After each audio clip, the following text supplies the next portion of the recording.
People, saat ini Gisel udah ada di Parkville Serpong yang memiliki 4 klaster dan kali ini Gisel akan review klaster ketiganya yaitu klaster Valencia yang menawarkan 2 tipe rumah yaitu tipe Moreno dengan 2 kamar dan tipe Blanca dengan 3 kamar. So langsung aja, ini dia Parkville Serpong.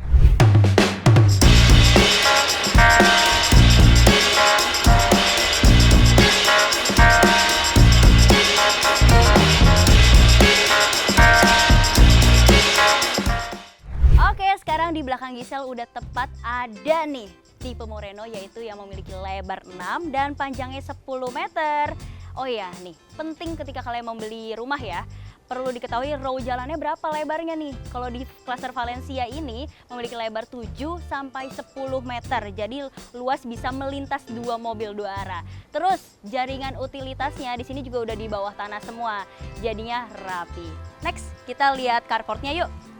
Untuk carportnya ini memiliki lebar 2,5 meter, lalu panjangnya 4 meter. Ini kurang lebih bisa muat 1 mobil. Dan untuk sisanya, space-nya ini digunakan untuk taman, yaitu 3,5 meter. Luas ya? 3,5 meter buat bercocok tanam, cocok lah. Lalu untuk fasadnya, ini tipenya minimalis modern, terus dia bikinnya ada aksen rooster. Di sebelah kiri sana ada aksen roosternya gitu, jadi ya menambah keunikan. And untuk atapnya dia menggunakan atap pelana, tapi bukan ke depan, ke samping. Unik ya.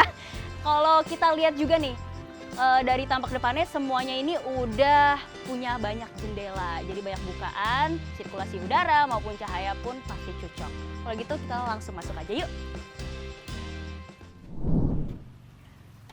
Wow, Gisel sih demen ya sama layoutnya karena dibuat open space antara living room, dining room, patio garden dan juga kitchen di belakang. Oke, sekarang Gisel mau ngejelasin dulu untuk living roomnya. Living roomnya ini masih muat untuk sofa yang cukup lebar, meja dan juga nih jarak antara sofa dengan TV-nya juga jauh, kayak pas gitu jarak pandangnya. Enak banget nih, cakep. Terus yang pasti kan ada jendela ya bukaannya, jadinya sirkulasi cahaya di saat pagi maupun siang hari gak perlu nyalain lampu terlalu banyak. Yuk next kita ke dining roomnya nih. Dining roomnya tempat peletakannya cakep. Ketika kalian mau sambil nonton bisa, sambil ngeliat garden di belakang juga bisa. Cakep nih, enak. Kita ke belakang langsung ya. Nah ini dia. Patio garden atau taman belakang, inner court ya. Jadi dia buat konsepnya seperti ini. FYI, kalau misalnya beri rumah kosongannya, ini hanya lantai dan tembok ya. Tapi memang tetap ada ruang terbukanya ke atas. Seperti ini. Bisa jadi inspirasi people nih kalau mau masak, pasang kolam ikan sama vertical garden. Cakep ya? Kalau gitu kita ke area sini. Ada apa ya? Tada, ini dia kitchennya yang letaknya pas di sebelah inner courtnya.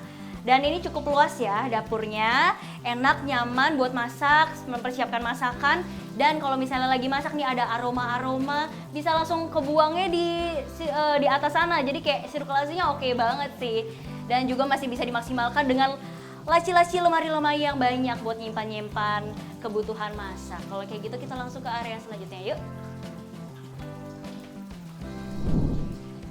Next, ini dia powder roomnya atau kamar mandi kering. Dan jadi ini tidak diperuntukkan untuk mandi ya, benar-benar buat toilet aja. Selain itu luasnya ini cukup luas dan memiliki bukaan jendela lagi. Cakep ya, jadi maksudnya cahaya pun maupun udara masih dapat sirkulasi yang cukup oke. Nice, kalau gitu kita langsung ke lantai 2-nya aja.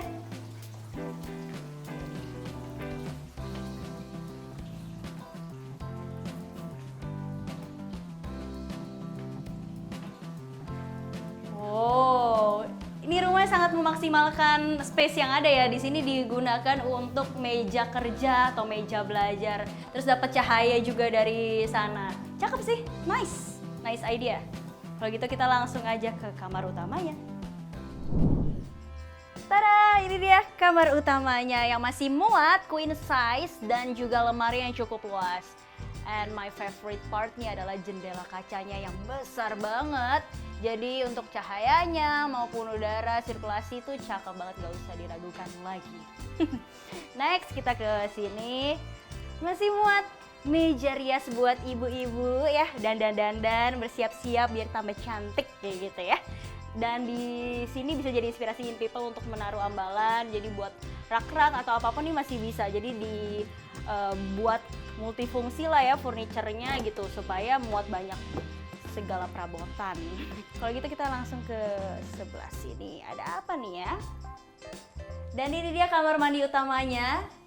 Dan di sini juga ada shower, terus dan dia masih ada lagi jendela ya, jendela, kloset dan masih muat untuk kayak semacam buat naruh-naruh perabot atau peralatan mandi di sini. Cakep ya, nice. FYI, kamar mandinya juga connecting door dengan kamar satu atau kamar anak. Yuk kita masuk ke kamar anak. Nah ini dia kamar pertamanya atau kamar anak yang masih muat single bed, meja belajar, dan juga lemari baju. Well, kalau kita melihat dari luas ruangan yang tidak terlalu luas, ini tinggal gimana kita pintar-pintar mensiasatinya ya, mengoptimalkan space yang ada. Dan yang gak kalah penting adalah penggunaan furniture multifungsi. Cakep. Nah, yang ditunggu-tunggu nih, rumah besutan Grand Development ini harganya start from 700 jutaan. Fasilitas di sini mulai dari ada clubhouse yang ada wifi hotspotnya, terus one gate system dan masih banyak lagi. And of course lokasinya yang strategis yaitu 5 menit ke pasar modern, 10 menit ke stasiun kereta dan pintu tol, dan 15 menit ke Ion Mall. Kalau gitu sekian review kali ini. Buat yang pengen lihat nih review hunian lainnya bisa cek di YouTube In Today TV. In Today in People's Way. Bye!